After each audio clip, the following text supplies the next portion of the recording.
transtorno afetivo bipolar, o humor transita em algumas fases.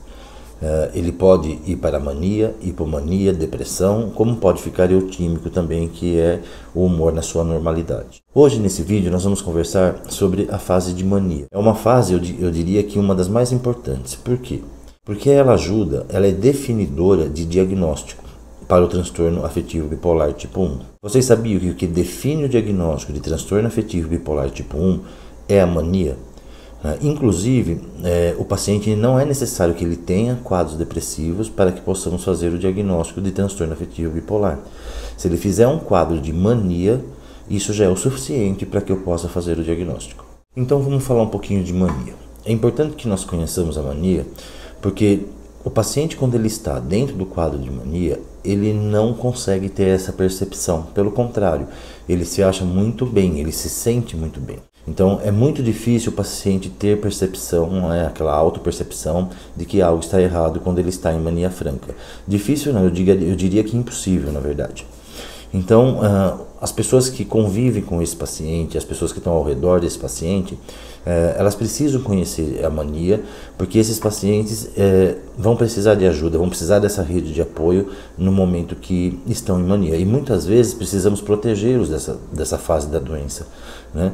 Porque a mania, ela muda comportamento, ela muda pensamento, ela muda atitudes, ela muda a percepção do indivíduo com relação ao mundo. E com isso muda os comportamentos do indivíduo. A gente diz que o paciente, ele começa a ter atitudes que saem fora do decoro do paciente, saem fora dos hábitos do paciente. Muitas vezes os pacientes bipolares são julgados por isso, né? Pelas atitudes que foram tomadas durante o quadro de mania. Quando saem da mania, eles não reconhecem, eles sabem que fizeram, mas não sabem como, o que levaram eles a ter aquele tipo de comportamento. Portanto, um paciente, quando está em mania, ele não está agindo ele, está agindo a doença. Como eu disse no início, a mania, ela é definidora de diagnóstico. Eu preciso ter um diagnóstico correto para que eu possa tratar de maneira correta também. Então, se o paciente tem um quadro de mania, ele não é bipolar tipo 2, ele não é ciclotímico, a não ser que ele tenha tido esse quadro de mania por abuso de substâncias, mas excluindo todas as outras causas de uma mania, se fez mania, eu estou diante de um transtorno afetivo bipolar tipo 1. O que acontece com o sono do paciente no quadro de mania? Veja, o paciente, ele fica com menor necessidade de dormir que ele tem normalmente. Ele começa a reduzir essa quantidade de sono. Normalmente, esse é o sintoma que inicia o quadro de mania, né? E o que vai agravar e jogar ainda mais esse paciente em mania, porque o sono é primordial.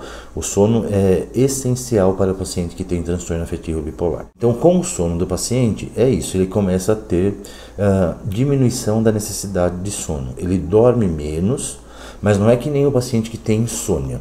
O paciente que tem insônia, ele dorme e acorda sem energia no outro dia. Ele acorda cansado no outro dia.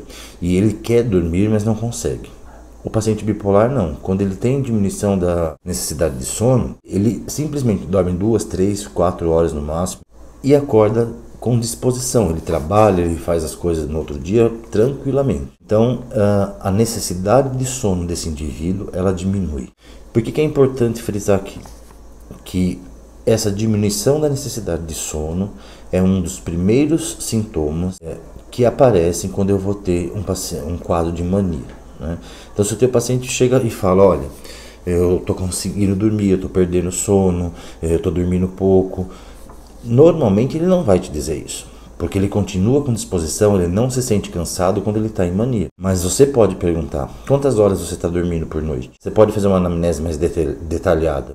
Porque se ele te disser que está dormindo 3, 4 horas e mesmo assim ele está bem, opa, é um sinalzinho amarelo ali que isso pode ser um quadro de mania que está se iniciando. Outra coisa, o paciente bipolar à noite, quando ele está em mania, ele pode levantar mais cedo, ele pode dormir mais tarde para fazer alguma tarefa, né?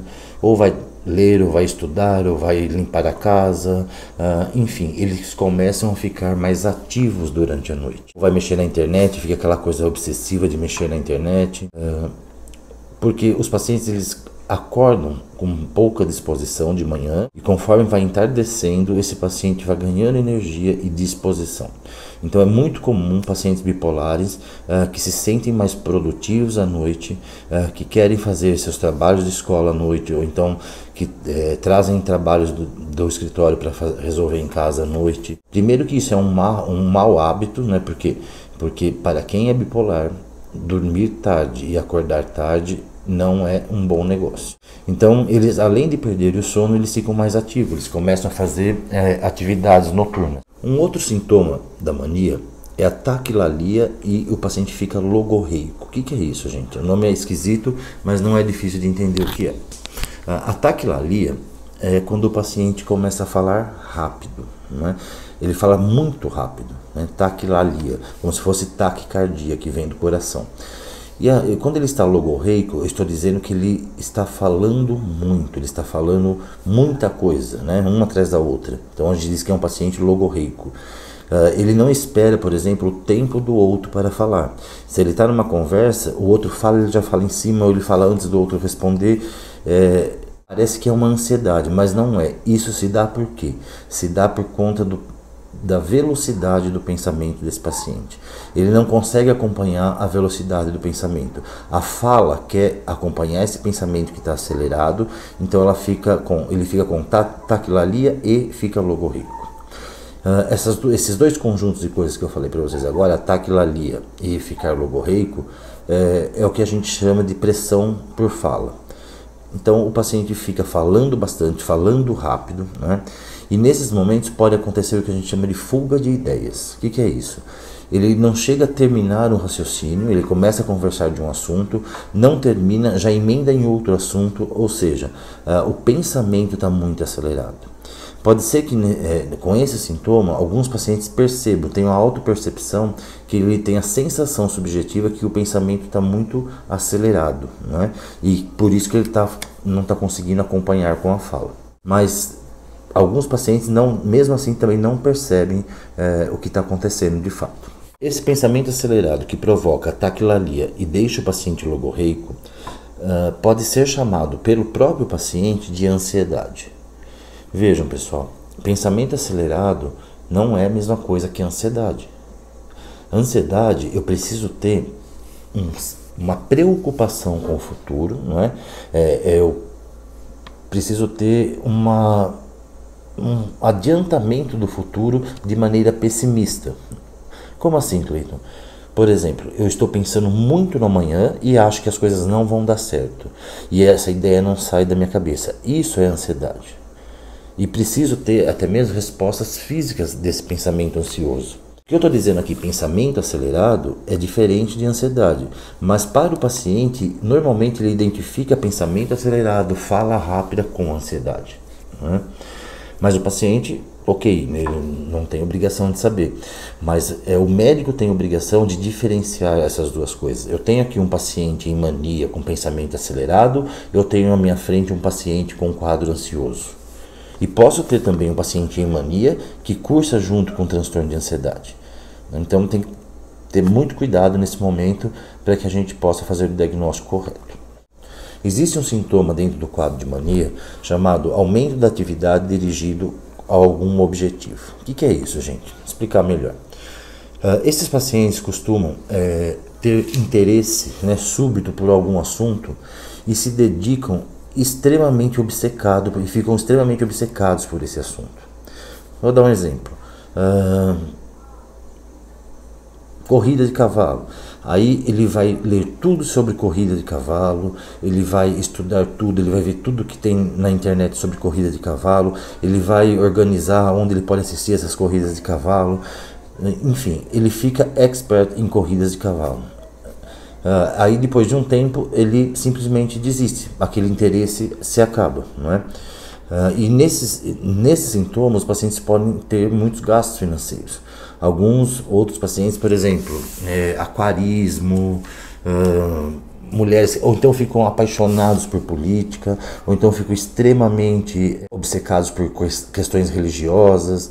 Enfim, eles pegam um assunto, né, e se dedicam àquele assunto de maneira intensa, compram todos os livros, estudam todas as fontes, e depois de um tempo simplesmente abandonam aquela ideia.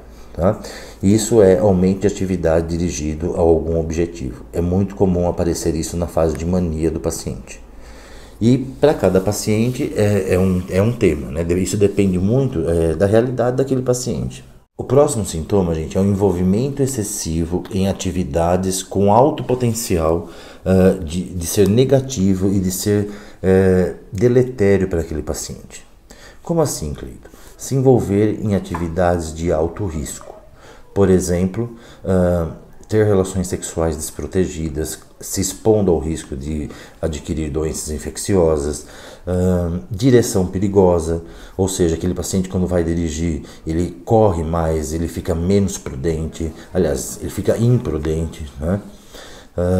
Hipersexualização, ou seja, a libido dele aumenta muito e ele fica extremamente sexualizado. Aí pode começar as mulheres usarem roupas mais exuberantes, os homens ficarem mais galanteadores, a necessidade de sexo muito acima da que é o basal daquele paciente.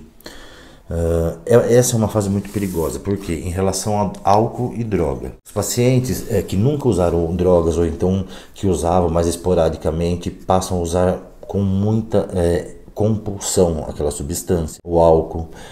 Qual o risco aí? Primeiro, de criar a dependência que não existia antes. Segundo, se envolver em questões que estão relacionadas com o uso de drogas legais e ilegais, né?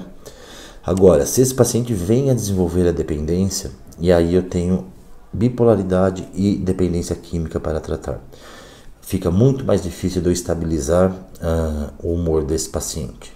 Existem pesquisas que dizem que 46% dos bipolares já usaram ou usam drogas psicoativas, que são drogas que agem no sistema nervoso central. 46% é um número expressivo, quase metade dos bipolares ou já usaram ou usam substâncias psicoativas. Que substâncias são essas?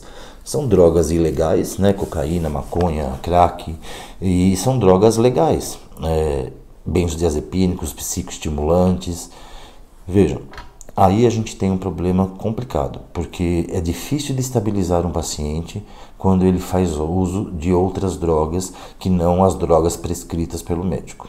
Fica muito mais difícil. E aí isso cursa como uma comorbidade, na verdade. Algumas vezes não, algumas vezes o paciente usou, não criou essa dependência. Quando você estabiliza esse humor desse paciente, ele para de usar a substância. Mas em algumas situações ele passa a desenvolver a dependência química da substância, aí é muito mais grave, tem que tratar de uma maneira mais incisiva para que a gente tenha remissão do sintoma de fissura da droga, mas acontece por isso, né? Essa compulsão dentro desses sintomas que eu falei. Outra coisa que pode acontecer com o paciente em mania são investimentos, tanto isso no trabalho, na vida financeira, investimentos absolutamente que todo mundo perceberia que não vai dar certo, porque o paciente em mania ele fica muito otimista, ele acha que tudo vai dar certo, então ele faz planos e algumas vezes ele põe esses planos em prática, fazendo investimentos que claramente são investimentos perigosos, mas ele arrisca. Por quê? Porque ele fica extremamente corajoso. Outro sintoma da mania é o senso de razão aumentado. O que é senso de razão aumentado? É aquele paciente que só ele tem razão, só ele está certo, ele não aceita opinião, ele não aceita conversar, discutir, que fica arredio, não é? É difícil conviver com um paciente que tem o senso de razão aumentado. E isso prejudica muito as relações sociais desse paciente. Mas como eu disse lá no início do vídeo, quando o paciente está sobre a égide da mania, sobre a influência da doença, não é o paciente que está tomando atitudes. Embora ele tenha consciência, ele não consegue controlar essas situações. Então, assim, o paciente bipolar, além de sofrer muito por conta da doença, dos sintomas da doença, ele ainda sofre com o julgamento das pessoas, porque não consegue entender que um paciente maníaco não consegue controlar as atitudes que ele tem durante a doença. E não conseguem, pessoal. Tá certo?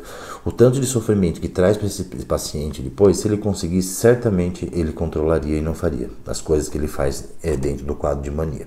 A mania, então, como eu disse, é uma fase do transtorno afetivo bipolar. Ela é definidora de diagnóstico. O paciente fez mania, ele é bipolar tipo 1. Tem tratamento, os pacientes respondem bem ao tratamento. Quando o paciente fica com esses sintomas mais perigosos que expõem o paciente, então ele precisa ser protegido. Em algumas situações, internados. É isso, pessoal. Se ficou alguma dúvida, deixe os comentários aí no vídeo, que eu farei questão de responder um a um. Se vocês gostaram do vídeo, deixe o like e que isso ajuda a gente a distribuir informações sobre saúde mental. Um abraço e até a próxima.